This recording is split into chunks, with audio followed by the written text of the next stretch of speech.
Thank you, Brandon. Thank you for being here today. I want to give you a little bit about National Train Day in the museum. D-O-N-E.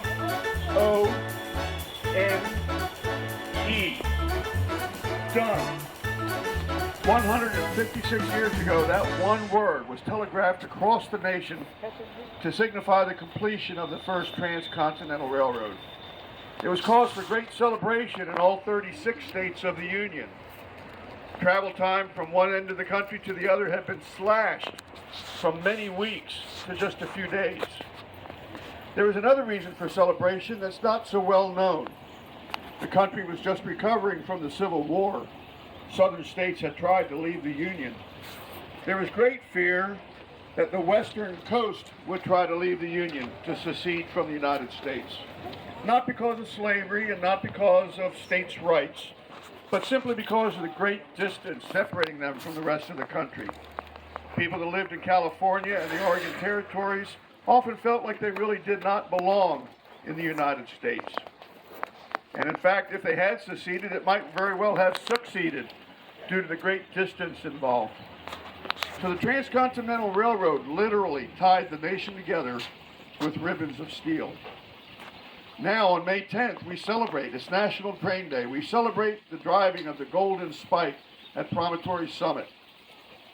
National Train Day has grown to become more than just a celebration of that, but to celebrate all things train related. It turns out that people just like trains. People like them for many reasons. I think one of them might be the romanticism. When you hear a lonely train whistle or horn late at night for a crossing off in the distance. Maybe when you see a train go by, you wonder where it's coming from and where it's going to, and what's in all those containers and boxcars. Maybe it's just the enormity of the enterprise that one railroad company can own and maintain thousands of miles of track and all those bridges and tunnels, switches and all that material. And then when you see them powerful locomotives just gliding by, almost effortlessly dragging thousands of tons of freight behind it.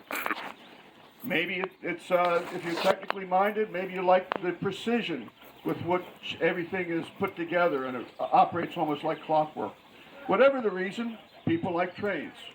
We take pictures of them, we write songs about them, we build models, we build model layouts, and we have museums for trains. A railroad museum is a little different than a regular museum because not only is it a museum, it's also an operating railroad. Here at the Ohio Railway Museum, we have a switch yard, we have a main line, and we have a bridge. Don't forget that. We have an operating overhead trolley wire system. And unlike a lot of railroad museums, we have a wide variety of equipment. We have electric equipment, steam equipment, and diesel. This presents certain challenges, but it also affords certain opportunities. And I'd like to tell you about a big opportunity the museum is now starting. Last year, the museum entered into a contractual agreement with Norfolk and Southern Railroad to rent property south of the museum all the way down to Route 161. Since then, museum volunteers have cleaned up a lot of debris, trash, and junk. They've done some landscaping, and we have restored or stabilized some of the buildings there. One of the buildings, the Green Barn, is currently being used as a makeshift maintenance facility, and we are actively restoring a historic streetcar in that barn. But that's just the beginning. I want to tell you about our long-range plans. With the approval of Norfolk Southern, we want to turn an old freight depot down there into our museum building, where we can do a better job of displaying artifacts and exhibits, do a better job of explaining the history of railroading to our guests, and do a better job of explaining the history of railroading in Ohio in particular. We'd like to build a new maintenance facility. Right now, all maintenance is done outdoors, subject to the weather. It's kind of hard to do maintenance in December through February when you can't even feel your fingers through the cold. I can attest to that personally. This new facility will have a track running through it, concrete floor, a drop pit, and different areas where we can do specialized craft work like carpentry, electrical work, and painting. We'd like to build a large display barn, 13 or 15,000 square feet with 3 tracks in it, so we can keep our equipment under roof and protect it from the environment, which is so detrimental to its condition, and provide a much nicer viewing environment for you, our guests, so that you can view them in a much nicer location. The plan calls for a lot of other things too. We'd like to build a standalone restroom facility, an outdoor garden railway, and a train viewing platform, just to name a few. But having plans is one thing. Making them come to fruition is quite another, and we need help. Funding is obviously the main hurdle. Right now, our ticket sales and donations and gift shop sales, they cover our operating expenses, but not much more. So we will be starting fundraising campaigns, applying for a lot of grants, and approaching local corporations in a gift-giving program. We also need volunteers. If you like trains and have some extra time, come on out and help us. And it's not just the people that are technically minded. We need administrative help also. People that can help us with that fundraising. People that can help with marketing and special event coordination. We even are going to need a librarian eventually. So if you like trains and have some special time, I would encourage you to come out and volunteer. I can tell you personally, you will get some good satisfaction out of it, and you'll meet a lot of new friends. Well, I'd like to mention one other thing. You may be aware of this. There is a tourist railroad out in the state of Washington, the Mount Rainier Scenic Railway, that just suffered a catastrophic loss of their main big trestle bridge, unfortunately due to arson.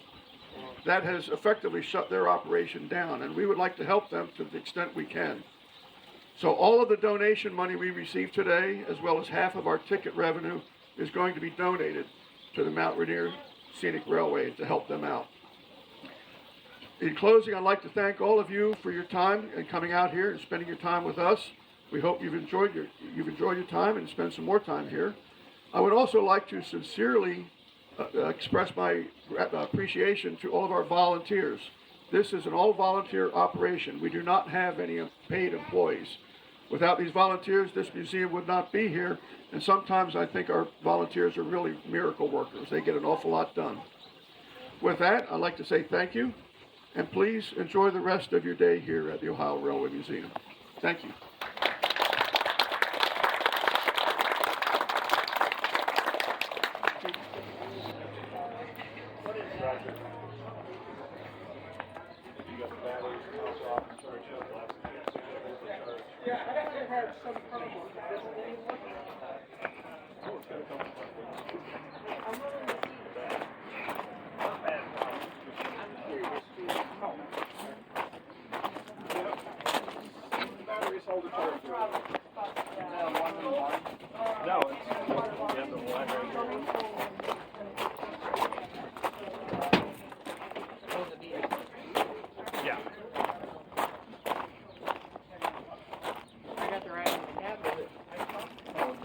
That's right, a couple last year, wasn't it? I think it was from a senior service.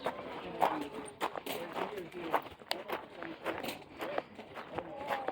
may start volunteering here. Music. Got a lot of stuff we want to do this year. Like, if you guys want restoration done, I mean, I can learn how to do it.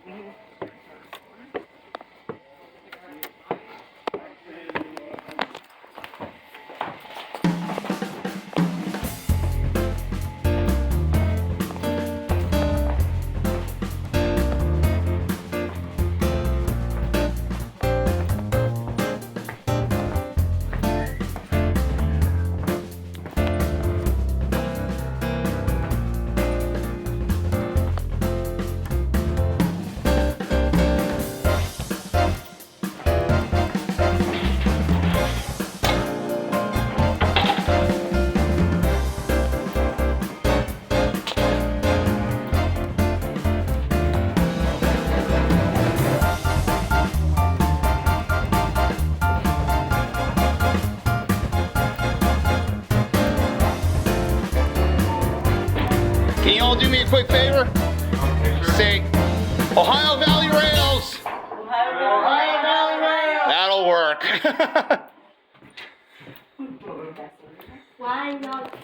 Where do we do the speeder rides? I don't know if they're running a speeder day. I know they're running a trolley. Okay.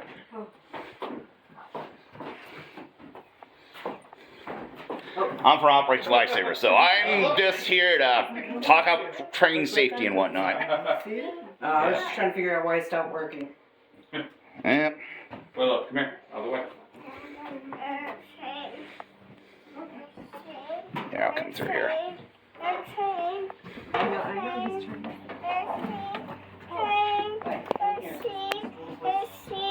I will see you in a sec. Yep, and I'll go down here. Thank you very much. Yeah.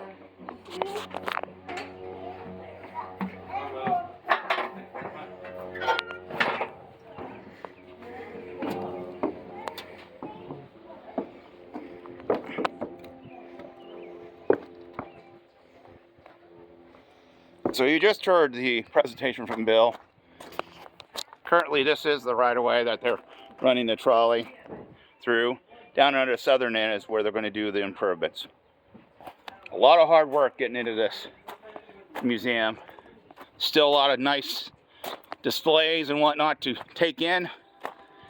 And National Train Day so far has been a great success. You can check out the car down there on that end. It's got the entrance.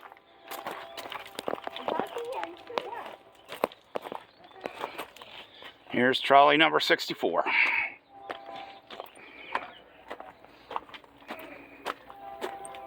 I'm going to work my way down back to my desk for the day.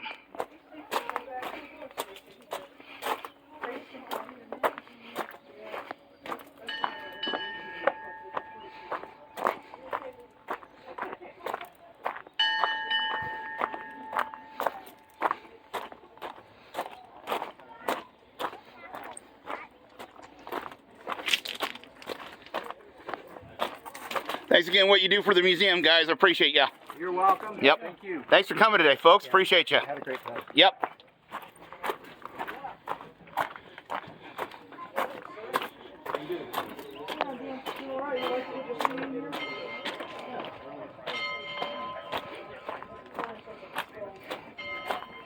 Thanks for enjoying the day. Appreciate you. Thanks for the job on the grill.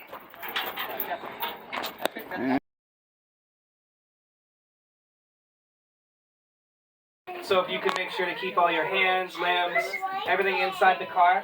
They're also only held up by friction. So they shouldn't fall, but there's a chance. So just make sure you keep your hands away from the windows, please. As well, please stay seated the entire time. Just train it. Our track is not as clean or straight as NS, so we do rock a little bit, like on our boat. I think you're good to go. 64, the track is yours. Have a good last ride.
Give us 1 second here. Let me talk a little bit about the car. This is Ohio Public Service number 64. She was 100 years old last year, so she's 101 years old, and she can be a little finicky. So give us 1 second here while we're getting her started up.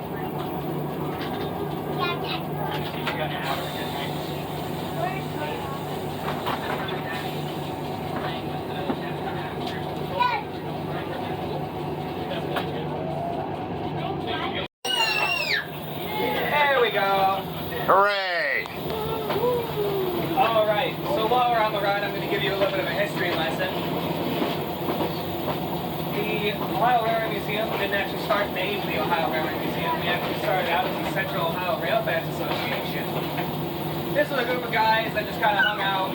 They did model railroading on O gauge, and they would go out on outings, train excursions, and it was good. One day they were offered Ohio Public Service number 21, which is a car that's back there on the tarp awaiting restoration. And it was good. They got the car for $1 because it was given to them, and that was all well and good, but they didn't have anywhere to put it. So what they did is they ended up working with the Pennsylvania Railroad to get a siding at the Ohio Fairgrounds, and they put the car there to start restoring it. And that was all well and good. They made progress. They replaced the windows. But every time they took one step forward, they could set 2 steps back. They replace the windows, but then they get broken out by the engines. They just paint the car, and then it would get spray painted over. And then at one point, they actually tried to set it on fire. So this wasn't working out too well for them, trying to restore this nice car number 21. So one of them had the brightest idea, well, what if we tried leasing some of the Columbus, Delaware, and Marion right-of-way? And that's what they did. You are riding on the right-of-way of the Columbus, Delaware, and Marion Railroad. And what they did is they restored number 21 and got it running on this rails. The Columbus, Delaware, and Marion was an interurban railroad that connected 3 cities that are in the state, Columbus, Delaware, and Marion, as well as a few more.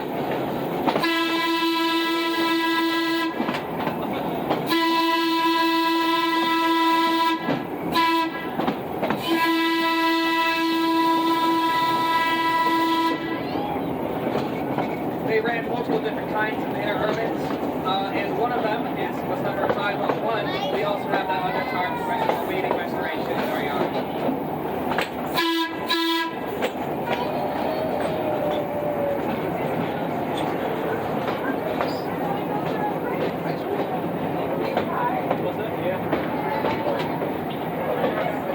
As we get across the bridge, you'll notice we'll get to our south yard. Our south yard has 3 boxcars and a ballast car. Boxcars carry anything from cell phones to food to hardware. They are still used nowadays. And like I said at the end, here's a ballast car. Ballast cars are used to carry stone or ballast, and that allows us to, we use it to lay down the stone for our rails. As we get a little further off to our clearing, you'll be able to see 2 sets of tracks. 2 tracks that are closer to us are Norfolk and Southern, and if you can look across there, you'll see CSX. These Norfolk and Southern lines used to be owned by the Pennsylvania Railroad, and the CSX lines, you can see them there, it's a single one as compared to a double track. Those are owned by the New York Central. You might notice that the CSX line is actually getting closer. That's because a little bit further up the line, they actually cross over at what's called a high-speed crossover. And then CSX will be on our side of Norfolk and Southern. Any questions with what I've said to you so far?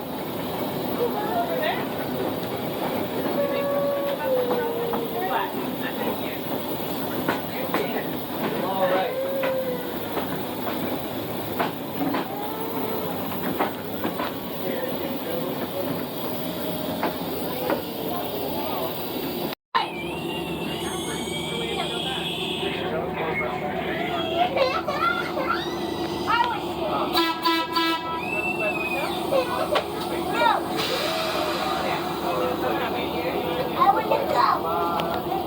All right.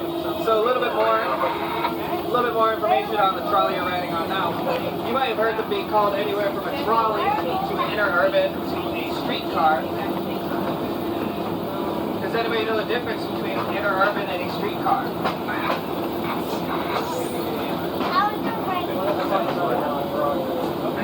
So the difference between an interurban and a streetcar, interurbans are like your Greyhound, they don't fly to different cities, and your streetcars stay within the same city. This one is an interurban. You can tell because it has a bathroom. The bathroom is right in the middle of the car. And if you were to look from the outside, you'd actually see that the window is frosted.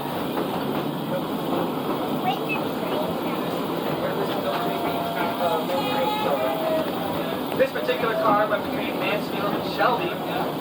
It was a 12-mile journey, and this car can go up to 90 miles an hour. So if you can think making that 12-mile trip at 90 miles an hour can be pretty short.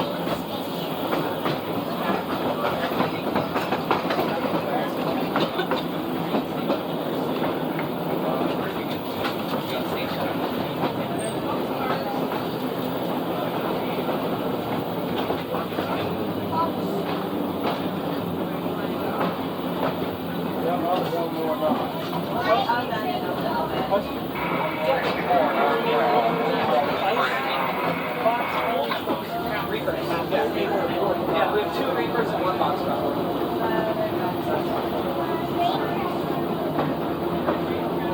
All right. So I talked to you about the Ohio Railfans Association. One of those people with that name was George Silcott Sr. George Silcott Sr., he was somewhat an entrepreneur. And he noticed that there was a demand for coal in Worthington. And so basically what we did here is he built this white scale house on the south side of us, on your left, or maybe right, depending on which way you're sitting. What they would do here is they would offload coal to the Pennsylvania Railroad, load it up on your truck or wagon at the scale house, measure how much you took, and then charge you for it. And that's how you got your coal in Worthington for your heat.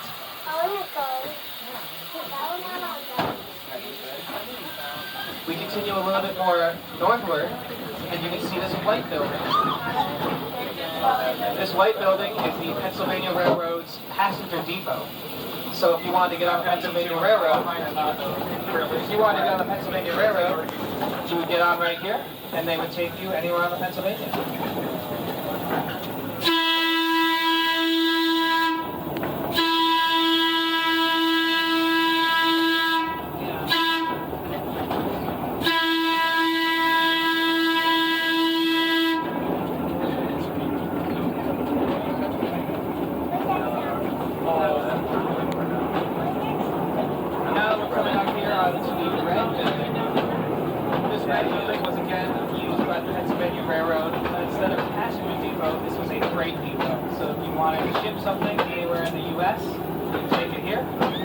On those boxcars we talked about earlier, and ship it all around the U.S.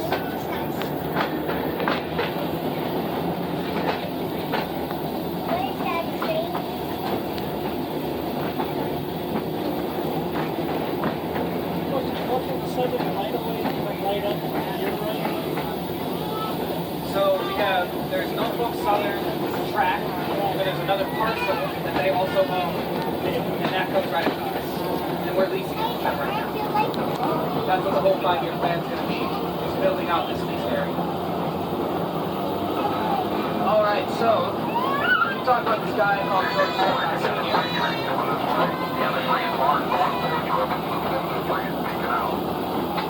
This guy, George Silcott Sr., he actually was doing coal, but then the coal business kind of gave out as he switched to natural gas and heating our homes.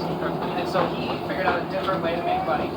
What he would do, what he actually did is he opened up the George Silcott Railway service, and he would service different diesels for as a mechanic, basically a road mechanic. He did that at this property up until about 2 years ago, where he fully moved into the road mechanic role. Now we are leasing this property from Norfolk and Southern, and this is where we're going to build out our 5-year plan that we talked about earlier at 2 p.m. At least just because of the mess.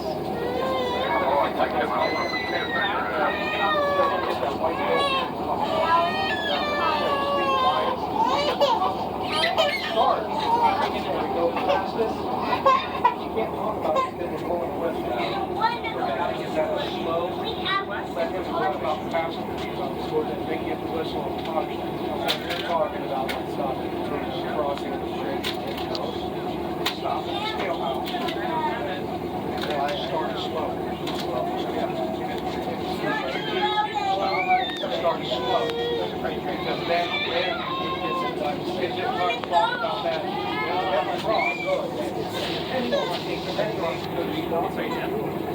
So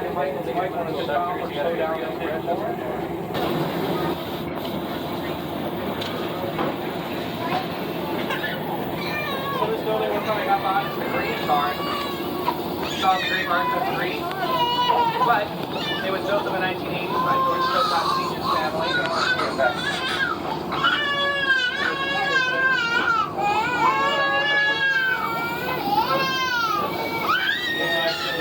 It was built because during 9/11 they actually diesel locomotive in here. They lowered its sea level body for it to the tunnel.